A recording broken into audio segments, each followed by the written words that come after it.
No, the biblical concept of judgment.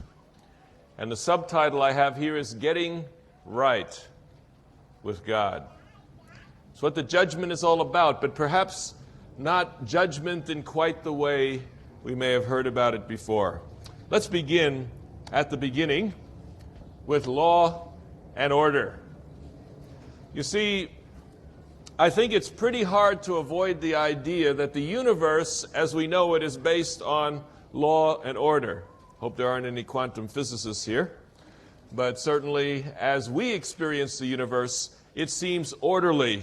And let me share with you some reasons why the universe seems to me built upon a God of law and order. First of all, the universe does seem governed by laws. Why don't we just do a little experiment here this evening?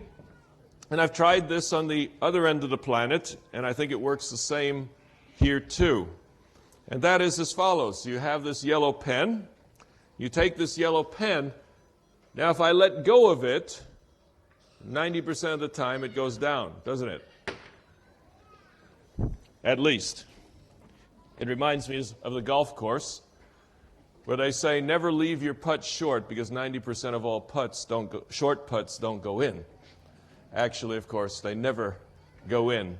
Nor does the pen ever go up. You see, gravity is in play. There's a law here. There's a principle of action.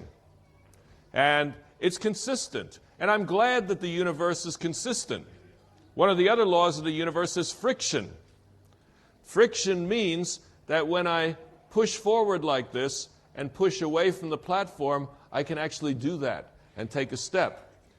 If there were no friction, I'd be going like this and I wouldn't be moving anywhere. I'd probably be flat on my back.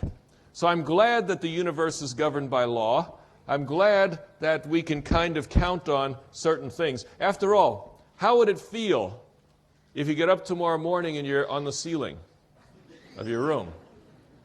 Or worse yet, the tent. It's kind of bagging the tent out on the way up.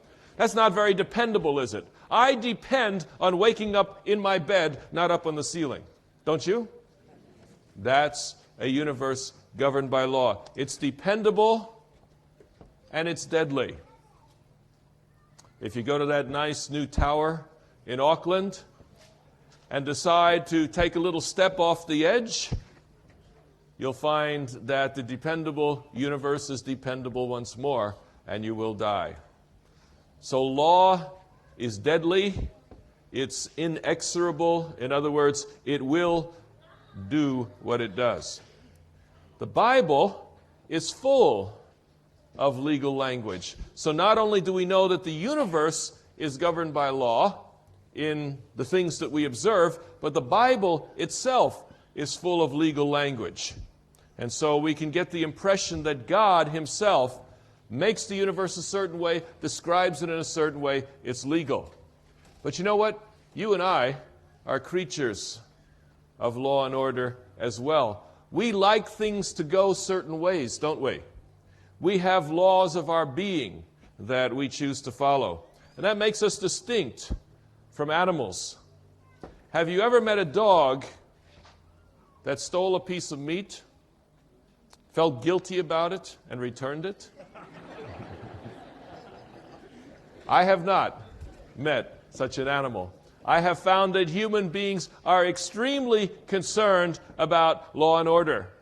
In fact, I had so much fun with Pastor Pollard tonight at supper. Let me tell you a story about him. You see, I'm a creature of law and order. I like things to be fair. And I remember one time when he was in seminary, and I was a faculty participant in seminary basketball. It was one of those occasions where I took down a rebound, and I was leading the fast break, heading up the court. And suddenly, my stomach was contacted by his knee. And he called a foul. And I thought to myself, now here's a fantastic thing. First time in his life he called a foul on himself. No, I was wrong. He called the foul on me. Now, how can my stomach encounter his knee of its own volition? I don't move that well, you see. I was incensed. The only time I've ever been mad at him, speaker for the youth tent, only time I've ever been mad at him was that one time. I said, how can you call a foul on my stomach? It isn't possible. You see? Well, he didn't want to hear of it. So you know what happens in sports when you don't have a referee and you have this type of discussion? You know what happens next? It's called in my country at least, a do-over. A do-over is essentially you run the game back to wherever it was before this unfortunate altercation took place, and you start over. You do over. You act as if the play hadn't happened. All right, that's a do-over. And you know what it tells me? It tells me that we are creatures of law and order. Children everywhere playing sports will have do-overs, whatever they call them, just to make sure that everything is as fair, as legal as possible. We have a built-in need for justice. And that's the root of the idea that judgment is a good thing. As some people said on the video, judgment is good. I'm glad there's going to be a judgment there. Because if there is no judgment, then there's really never going to be justice in this world. You can work justice through whatever system you want in this world. This world will always end up being somewhat unfair. But in the end, God will judge and make all things right. As human beings, we have a built-in need for justice. We have a built-in need for the judgment.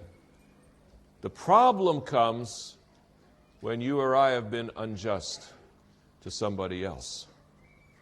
Why are there laws in the universe? Laws in the Bible? Because laws ultimately have to do with relationships. Why get married? Why not just live together? Well, I'll be honest with you. I'm glad for the law of marriage. Because my wife and I have each had days when we'd rather have been somewhere else, with someone else, anybody else. And maybe your marriage never goes that way, but we've had our days. She hates it when I tell this story, but she's sick tonight. So she'll never know unless you tell her. So I'm counting on you. I'm counting on you. But about 8 years ago, we were in Jerusalem. It was the most unbelievable experience. We had about 37 people in a tour group living in a building designed for about 24. We had people sleeping in tents out in the yard. I mean, it was a terribly crowded situation. Everything was crowded. And I was the head of the whole thing. What that's essentially meant is I was the teacher, I was a guidance counselor, I was a psychological counselor, I was a diplomat. Every time a stone came flying over the wall, I had to go out there and calm the natives and so on. I was a travel agent. I was a financial officer. And by the way, travel agent, I would be giving tours of places that I hadn't been to before. Talk about stress, I'm over there reading through these books, about archaeology and so on, trying to think now, is this north or is it south? And, as I'm walking in the gate now, what exactly was that again? And trying to give tours of places I hadn't been to, all the while with 3 small children hanging onto my arms and legs saying, "Daddy, Daddy, Daddy." That was pretty stressful. I was mechanic. I could list these off somewhere, but I think that's about enough. In other words, it was a very, very stressful period. Perhaps the most humorous part of the stress was the time that the water heater went out. And the only way the water heater would work was if somebody tripped the pilot every 10 seconds. That would sort of keep the hot water going and people could have a shower. So I was the only person that knew how to work the thing. So for about half an hour, I was working this machine while behind me the ladies were showering. And between me and them was my wife and a stick. You see? So I just kept working at the machine to make sure that it was still working. Well, anyway, it was truly a difficult thing, living a family of 5 in a single room with bunk beds and really no privacy and all of these stresses that were going on. And I remember it was about the 8th week. We were standing on the Mount of Olives. I just taught a class in the Gospel of John. The beautiful golden dome of the rock was there in the city before us. And when the class was over, my wife said, "Would you wait here while everybody goes? I want to talk to you." When everybody went, she said to me, "John, I want a divorce." And by the end of 8 weeks, I could think of only one reply. How can I help?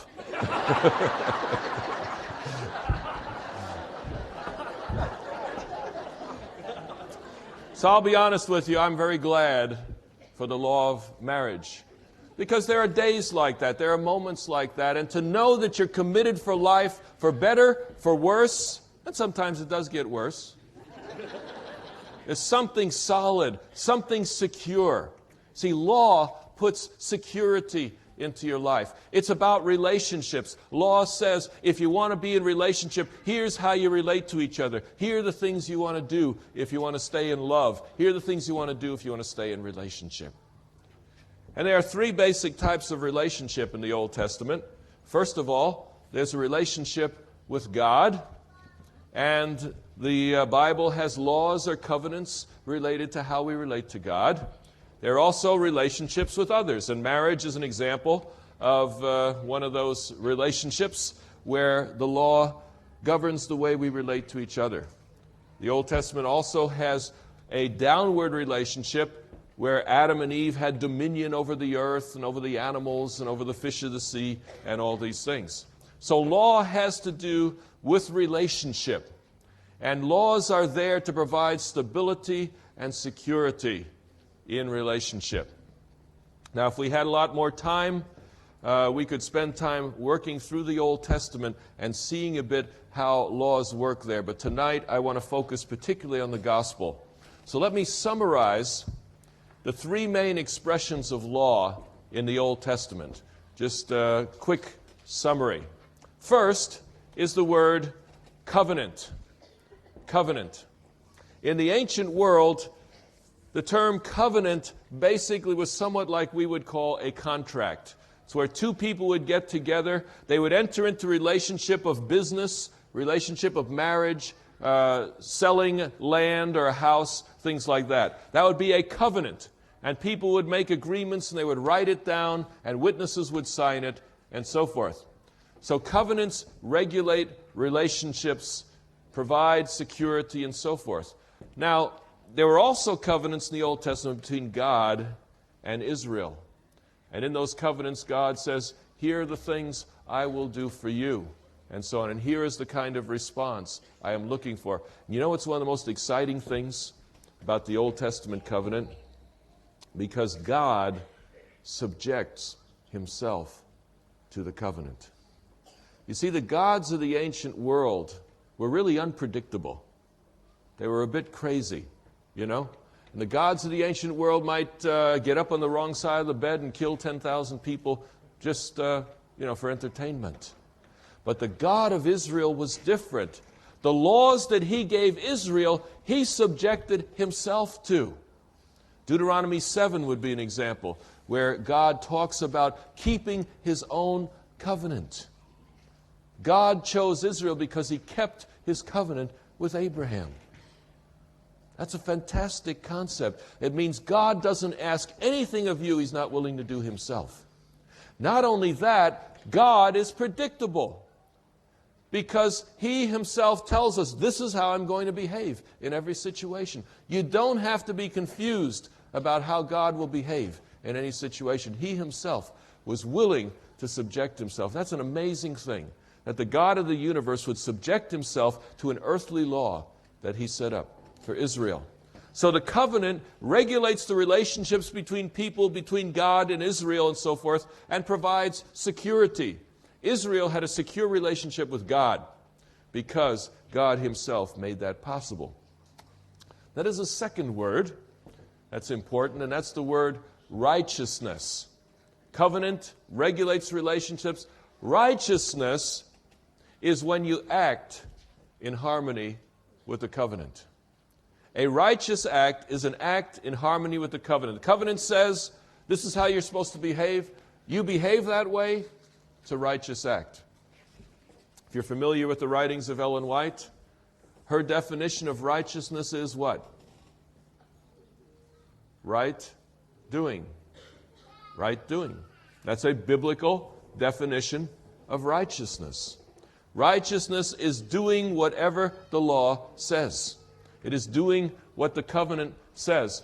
And it's not just abstract. It's not just giving lip service, but it's very practical. For example, in Deuteronomy it says that if somebody borrows money from you and you take a pledge from them, like a coat, you see, you take it as a pledge, it says, when the sun goes down, let them sleep in the pledge. Give them the coat back for the night so you can sleep in the coat, be nice and warm, then take it back in the morning again and hold it as security for the loan. And it says in Deuteronomy that if you will do that, it will be considered a righteous act. You see, if you do what the covenant says, it is righteousness. Very practical. So the fundamental meaning of the term righteousness, then, is action in harmony with the covenant.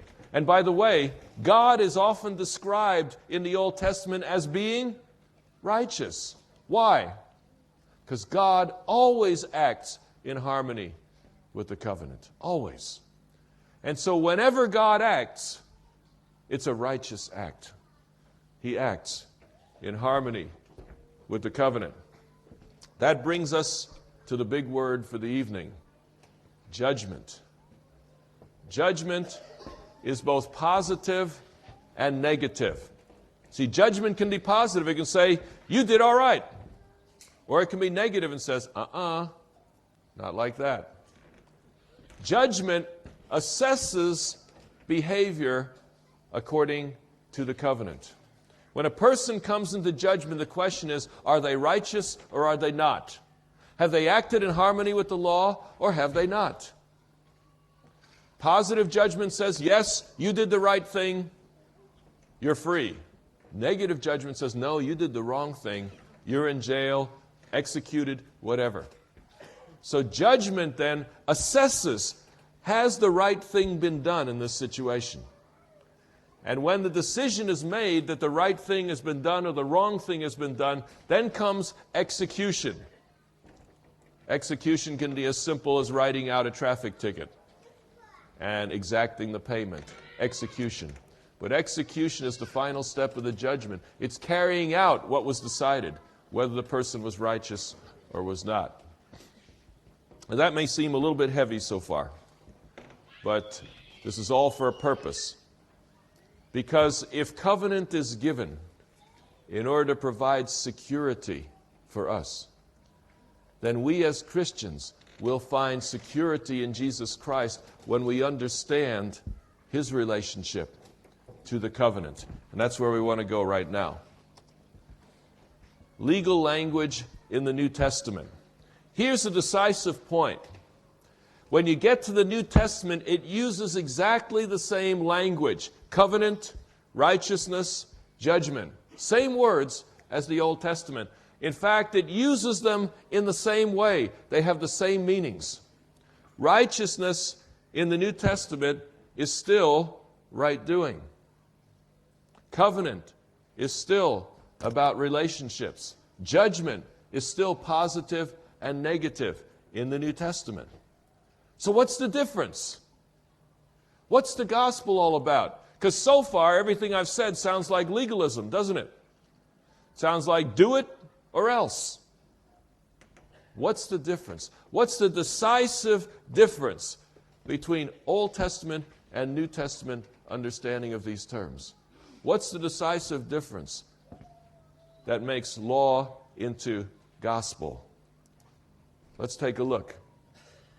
Let's look at the word covenant in the New Testament. Matthew 26. This is my blood of the covenant, which is poured out for many for the forgiveness of sins. This is a statement Jesus made where? Last Supper. Okay? He makes a statement at the Last Supper. He's holding the cup of grape juice, and he says, "This is my blood of the covenant." Now, if Jesus had just said, "This is the blood of a covenant," it could be any covenant, right? But if he says blood of the covenant, what covenant is he talking about? Well, what was the occasion in which Jesus made this statement? It's the Last Supper. But what other occasion was it? It's the Passover. What was the blood of the Passover? It was the blood of their release from slavery in Egypt. It was the Exodus experience leading to Mount Sinai. In other words, it is the Old Testament covenant. That's the only possible one Jesus could be referring to. This is my blood of the covenant. When Jesus died on the cross, he was fulfilling the covenant. Not some different covenant. The covenant must be the same covenant as the Old Testament covenant. It's not a new covenant in content. In principle, it's the same covenant. Look at this one, Romans 10:8. What does it say? The word is near you. It is in your mouth and in your heart. That is the word of faith we are proclaiming. Here Paul is quoting from the Old Testament. What does the Old Testament say? The word is near you. It's in your mouth and in your heart. That is the word of faith we are proclaiming. Now, Paul was accused of being anti-law, anti-covenant. But what is he quoting here? He's quoting Deuteronomy, the law of Moses. And Paul says the law of Moses is nothing else than the word of faith we are proclaiming. So Paul and Jesus are not offering some type of total destruction of the old, total destruction of the Mosaic covenant. Rather, the gospel is an extension of that covenant with one decisive difference, as I said, that we'll get to a little later. So Paul says his preaching is in harmony with the Old Testament covenant. When people said Paul was against the law, it was slander. That's what Paul is saying here. The new covenant, whatever that means, is not new in content. It's fundamentally an extension of the original. What about the word righteousness then? Is that the same or is it different? Romans 1:16 and 17. I am not ashamed of the gospel, because it is the power of God for the salvation of everyone who believes, first for the Jew, then for the Gentile. For in the gospel, a righteousness from God is revealed. What is righteousness? It is action in harmony with the covenant. What Paul is saying here is that the gospel is nothing else than God's acting in harmony with the covenant. God's righteous action being revealed. That is what the gospel is all about. In other words, God never acted more righteously than he did when he sent Jesus to this earth. The gospel is nothing else than the revelation of God's righteousness. What is God's righteousness again? His action in harmony with the covenant. You see, there are some who have suggested that the New Testament teaches that God has thrown away the old covenant. He's thrown away the law. He's thrown away all that was passed under Moses, and now he brings something entirely new. That's not the teaching of the New Testament. The New Testament teaches that the old is the foundation for the new, and that the new is the extension of the old in Jesus Christ. What is the decisive difference between the old and the new? Romans 3:21 and 22. But now a righteousness from God apart from law has been made known, to which the law and the prophets testify.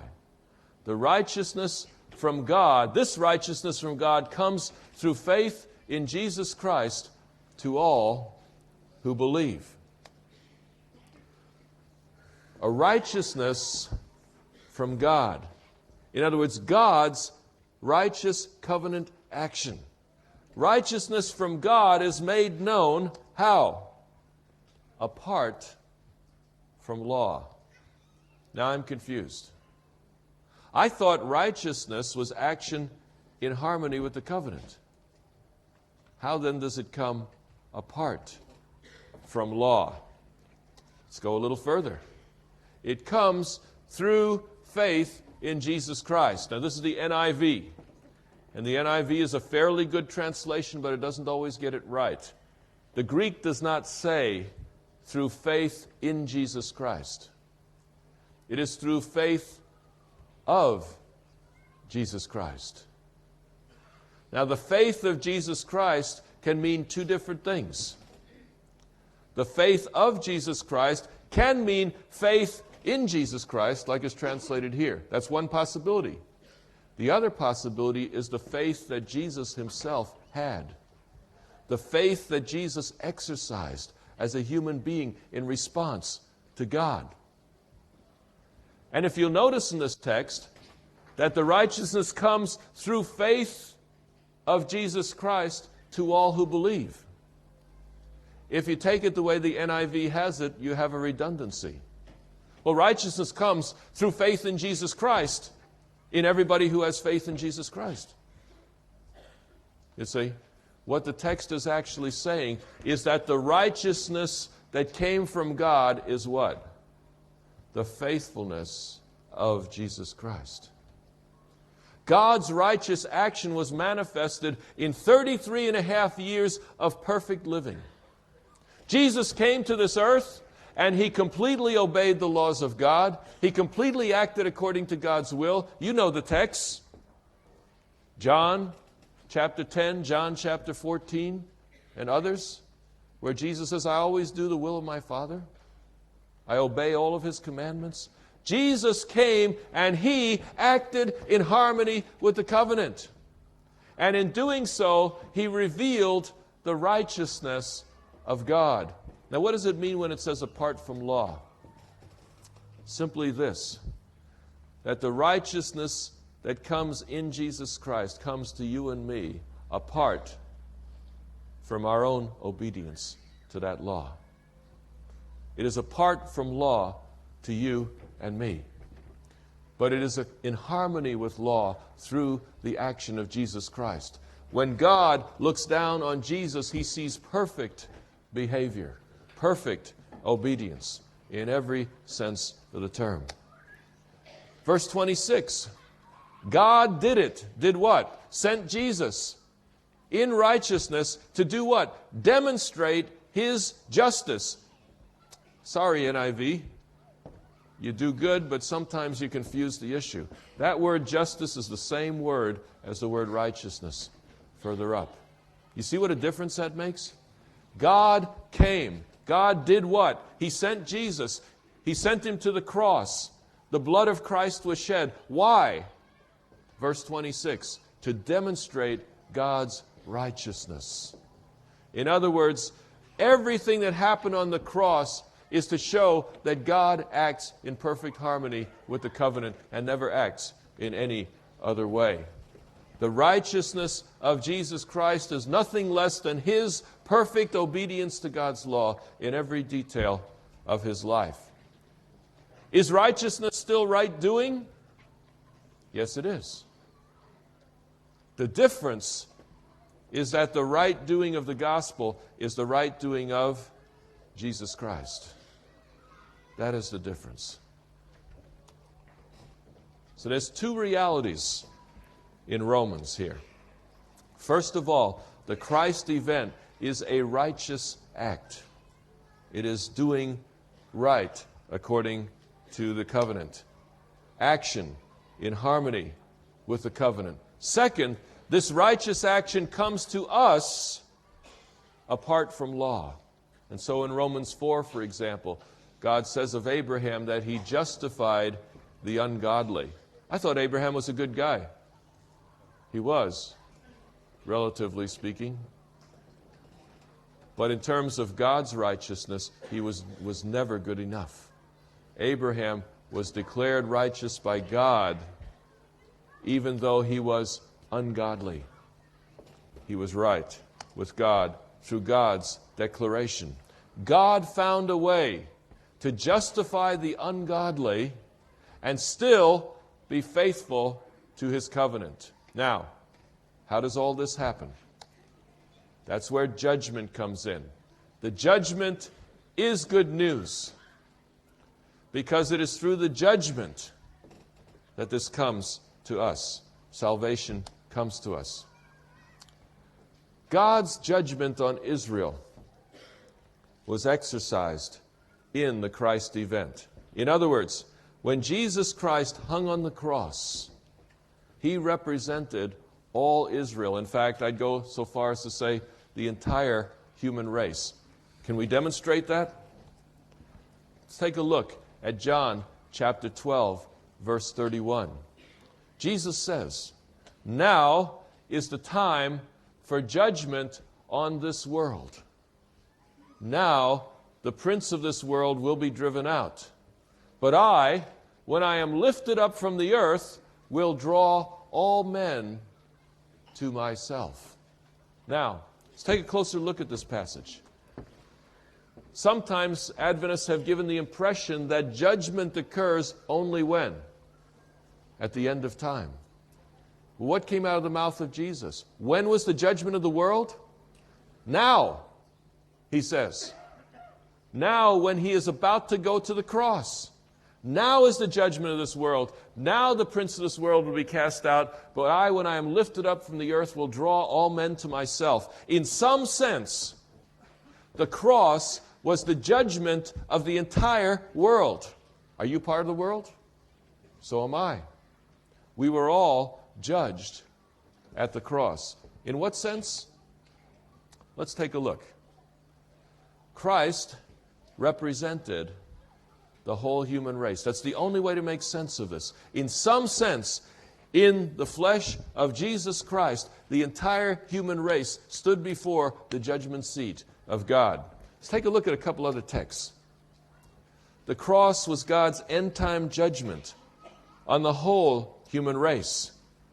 Note the signs of the end at the cross. There was earthquake. There was darkness. There was resurrection. In the Old Testament, these three are cosmic signs of the end. When it talks about the day of the Lord, when it talks about the end of the world, it talks about earthquakes, darkness, resurrection. All of that took place at the cross. In a sense, the final judgment of Earth's history took place when Jesus hung on the cross. And as in the Old Testament, this judgment is both positive and negative. Remember I said positive and negative judgment. Take a look, Romans 8:3. "For what the law was powerless to do, in that it was weakened by the sinful nature, God did by sending his own Son in the likeness of sinful man to be a sin offering, and so he condemned sin in sinful man." What did God do? He condemned sin where? Actually, in the original, it says condemned sin in the flesh, in sinful flesh, in the flesh of Jesus Christ. When God looked down on Jesus Christ, he saw in him the entire human race. You remember what Peter says? That he bore our sins on the tree. God laid all the sins of the human race on Jesus Christ. And then he looked down at the cross. He saw the human race in its sinfulness, and he condemned that sin in the flesh of Christ. How do we know that? Jesus Christ suffered and died. Why? Because of my sin and your sin. No other reason. He did not deserve it. But as the bearer of human sin, he came under God's negative judgment. God condemned sin in the sinful flesh. that came upon Christ. He condemned sin in the flesh. But there's a positive side to judgment. Judgment is positive as well as negative. Look at Acts 13. We tell you the good news. What God promised our fathers, He has fulfilled for us, their children, by raising up Jesus. Huh? What does that mean? How could anybody say that the promises of God are all fulfilled to me when God raised Jesus from the dead? Does that make any sense to you? Only this. If Jesus represents the whole human race, then when God raised Him from the dead, what else was He raising up? The whole human race. Remember, now is the judgment of the world. In Jesus Christ, the entire world was judged negatively at the cross, positively at the resurrection. One more text, 2 Corinthians 1:20. For no matter how many promises God has made, they are yes in Christ. And so through Him the Amen is spoken by us to the glory of God. No matter how many promises God has made to the human race, thanks to Jesus, they're all yes. You've heard about conditional promises? The conditions were fulfilled for the human race by Jesus Christ. You see, final judgment for the whole human race began on Friday. The judgment was set. The books were opened. Judgment convened in front of the cross of Jesus Christ. As God looked down on the human race in the person of Jesus, what did He see? Sin, abuse, misery, murder, theft, etc. He saw the sins of the whole human race. He saw your sin and my sin. And what did He do? He said, guilty as charged. And judgment was executed in the person of Jesus Christ. And then the judgment adjourned for about 36 hours.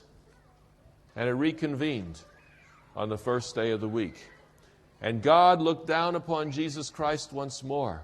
And there He saw 33 and a half years of perfect obedience, 33 and a half years of righteousness. And He said to Jesus Christ, well done, good and faithful servant. Enter thou into the joy of thy Lord. And there on resurrection morning, God said yes to the whole human race. You see, judgment on the whole human race began at the cross. But it did not end there. It continues in the preaching of the gospel. Take a look at this text, one of the most awesome texts in the Bible. John 3:18 and 19. He says, whoever believes in Him is not condemned, but whoever does not believe stands condemned already because he has not believed in the name of God's one and only Son. This is the verdict. Light has come into the world, but men love darkness instead of light because their deeds were evil. Now there's three words here that are interesting. You see condemned, and verdict. Again, the NIV is a very helpful translation on the whole, and maybe I should have given my own just to make some things clear. But in the original language, those are all the same word. It's simply the word judgment. Whoever believes in Him is not judged. Whoever does not believe is judged already, because he has not believed in the name of God's one and only Son. This is the judgment. Light has come into the world, but men love darkness instead of light because their deeds were evil. What is that light? That light was Jesus. That light is the gospel that came into the world. Now here's the really, really interesting, in a sense, kind of a scary thing. Verses 20 and 21. Everyone who does evil hates the light. How many? Everyone who does evil hates the light. Now, here's the thing. The gospel basically is free, isn't it? The gospel says to the whole human race, When I raise Jesus up to the dead, you're acceptable to me. Why won't people accept it if it's free? This is why. This is why people don't accept the gospel even though it's free. Everyone who does evil hates the light. Why? They will not come into the light for fear that his deeds will be exposed. You see, the fundamental problem of the human race is inauthenticity, is not being real. We all like to hide. Have you ever been walking out in the forest at night? I assume this happens here as well as back in the States. But you may have a flashlight, you're going along, and you see a rock on the ground. And you pull the rock back. And what do you often see under there? See little bugs. And what are they doing when you shine the light on them? They're going crazy, right? Why are they going crazy? Because they want to get back under the rock. They liked it dark in there. You see? They don't want to be exposed. That's what we are like. By nature, the last thing on earth we want is to be exposed. We want to keep our secrets, our dirty little secrets. And Jesus says, if you want light, you have to come out into it. And there's something inside of us that wants to crawl back under the rock. That is the problem of the human race. The gospel is free, but in order to receive it, you have to tell the truth about yourself. No sin can be forgiven if it's not confessed, if it's not known, if it's kept under the rock. You see? For John, the difference between those who are in Christ and those who are not are those who come out into the light. Fundamentally, human beings either go to the light or they shy away from it. You're here, I believe, because you are willing to come to the light. Whoever lives by the truth comes into the light, so that it may be seen plainly that what he has done has been done through God. Another text on judgment and the preaching of the gospel. It says, moreover, the Father judges no one, but has entrusted all judgment to the Son. I tell you the truth, whoever hears my word and believes him who sent me has eternal life and will not be condemned. He has crossed over from death until life. Whoops, went a little bit too fast. There. He's crossed over from death to life. Jesus says the moment that the truth about Jesus comes to a person, judgment comes with it. And those who receive Jesus have eternal life, present tense. Those who do not move into condemnation. Now, this is something I share with pastors whenever I get the chance. Because 11 o'clock Sabbath morning is judgment hour in Adventist churches. Every time the gospel is preached, people are either drawn closer to Jesus or driven further away. It's the hour of judgment, Sabbath morning. So I tell pastors, it would be better not to preach at all than to preach a half-hearted, half-baked sermon. Because whenever you preach a half-hearted, half-baked sermon, you're inoculating people against the gospel, making it harder to be reached the next time. Whenever the gospel is preached, judgment is taking place. People are making decisions for eternity, for or against. Sabbath morning and even camp meeting evenings can be judgment day. But the New Testament doesn't simply talk about judgment at the cross and judgment in the preaching of the gospel. There's also judgment at the end. In the very last day, John 12:48, there is a judge for the one who rejects me and does not accept my words. That very word which I spoke will condemn him at the last day. What word will condemn at the last day? The word of the gospel. The word about Jesus will condemn at the last day. In other words, the final judgment. Here's the important point. Why are some people afraid of the final judgment? Because they're afraid of double jeopardy. They're afraid that I might give my heart to Jesus at camp meeting today. But when the judgment comes, God's going to look at me and say, invalid. I'm not accepting that. You see, we're afraid that somehow the judgment we pass on ourselves will not be the one that is also passed in the end. And Jesus makes it clear there will be a judgment at the end, but the judgment at the end will make no different judgment than the one we make on ourselves when we hear the gospel. Let me summarize this message. There are 3 phases of judgment in the New Testament. There is judgment at the cross, judgment in the preaching of the gospel, and judgment at the end. Judgment number 1, judgment at the cross. The entire human race was judged in the person of Jesus Christ on the cross. And what are the 2 things that we learn about the human race at the cross? Number 1, you stink. You are filthy, disgusting, sinful, under the rock, hiding, naked, wretched, miserable, poor, blind, all of that. How do we know that from the cross?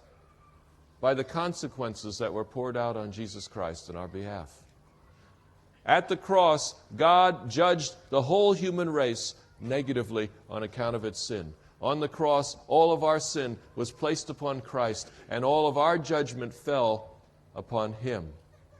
So at the cross, says to the whole human race, you stink, and there's no way out unless you acknowledge the truth about yourself. Confession is nothing else than telling the truth about yourself. When God says you're a sinner, say, yes, you have it right. But you know that thing about self-justification? It's our greatest enemy, isn't it? Somebody points out righteously something that we have done wrong. We say, don't blame me. She made me do it. He made me do it. He made me do it. Right? That's what Adam and Eve did in the garden. The natural, sinful instinct is to avoid that. But what's the other thing the cross says about the human race? You and I are acceptable to God in Jesus Christ. In Jesus Christ, we are acceptable to God. Those are the 2 truths that the cross teaches about the human race. Our sinfulness and our acceptability to God, not on the basis of our action, because we've already been condemned, but on the basis of His perfect righteousness, His action in harmony with the covenant. So judgment number 2 occurs whenever judgment number 1 is preached. That's why I think Ellen White said, never preach a sermon without preaching the cross. And for many years I wondered, what's the cross all about? Why is this such a big deal? Well, it's a big deal because how you relate to the cross means everything. Preaching of the cross is to show the human race that in Jesus Christ you are totally condemned. You have no reason for boasting. You have nothing to be proud of. But in Jesus Christ, you are acceptable to God. You have infinite value. And God welcomes you as family into His home. And when people hear the message of the cross, they have to make a decision. You cannot simply ignore the message of the cross. You either accept it or you harden yourself against it. There's no middle ground. Either you accept both of those truths about yourself, confess those sins, receive the righteousness that is yours in Christ. Unless both of those occur, you will be moving away from Him, further and further, harder and harder to reach. Judgment number 2 is on the whole human race, but one at a time. The first judgment was on the human race at one instant in the person of Christ. Judgment number 2 occurs over the 2,000 years of Christian history, where every person is passing judgment on themselves. When the gospel is preached, we pass judgment either positively or negatively. We either say, yes, Lord, take me as I am, warts and all. Help me to clearly see my sin, to confess it, not just to you, but to those that I have hurt, and so forth. And when we come clean before God, we receive the acceptance that the cross offers the entire human race. And that brings me to judgment number 3 at the end. Judgment number 3 is no other judgment than what we passed on ourselves in judgment number 2. Judgment number 3 ratifies the decisions that have been made throughout history. Now, do you remember the scariest moment in all of Ellen White's writing? In the book Great Controversy, she talks about the judgment of the living. She says, no one knows just when or how soon judgment will pass from the dead to the living in heavenly places. And then people will be going about their ordinary activities. Their name will come up in heaven and will be settled forever. Is that scary or what? Let me explain this to you from a slightly different perspective. And I think now it will be in a fresh light. What is the judgment of the living? It is nothing else than that point in history when judgment number 2 and judgment number 3 are the same thing. It is the final proclamation of the gospel, when everybody on earth has one final opportunity either to accept Jesus Christ or to forever step aside. The judgment of the living is that moment when a person on earth is pronouncing judgment on himself and God in heaven is ratifying at the same instant. It isn't as if we could say one thing here on earth and another thing is said in heaven. The judgment of the living is just that moment of final judgment when judgment number 2 becomes final for the people on this earth. And that's what we call the close of probation. How is it with you tonight? Have you been trying to earn your way to heaven? Have you been painfully aware of that ugly abyss deep inside, and yet at the same time trying to shape up the outside so that it might possibly be acceptable to God? The judgment at the cross is very clear. There's nothing you can do to polish your image before God. There's nothing you can do to earn His favor. The only thing that could ever be done in either of those cases happened at the cross.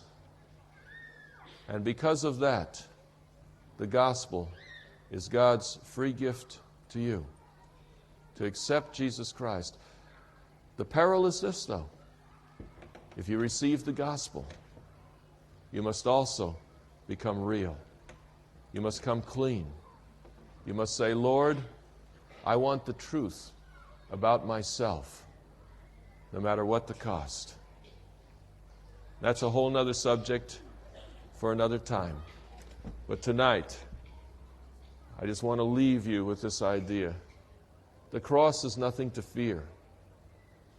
Telling the truth about yourself is nothing to fear. After all, Jesus already knows. There's nothing secret inside of you that He doesn't know. And you want to know another secret? There's probably nothing inside of you that everybody who knows you doesn't know either. If you're scared to say you're sorry to somebody for fear that they will think bad of you, remember, they're already thinking bad of you because of what you did. If you think you did bad, they think it was 10 times as bad. That's reality. And I have found that when we come clean, when we say the 2 hardest words in the English language, I'm sorry, and really mean it, that it builds bridges, it builds relationships. It is the opposite of what we fear. Jesus Christ will give you the courage to come as you are, to lay everything on the altar and receive the incredible peace, the incredible security, because you see, when you realize that your salvation is not based on trying to polish your own apple before God, when you fully realize that your salvation is based on an action of God that's already been done in your behalf, there is security in the covenant, in God's covenant with Jesus Christ for you. There is security.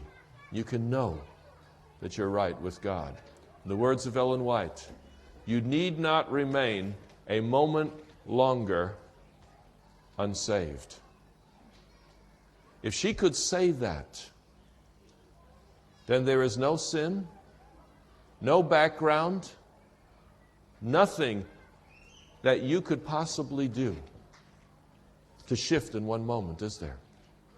The only way you can be saved in a moment is if your salvation is outside of yourself in Jesus Christ. So while the final song is being sung, my favorite hymn, And Can It Be? I'd like you to think about these things and talk to God about making that break and giving yourself fully to Him tonight.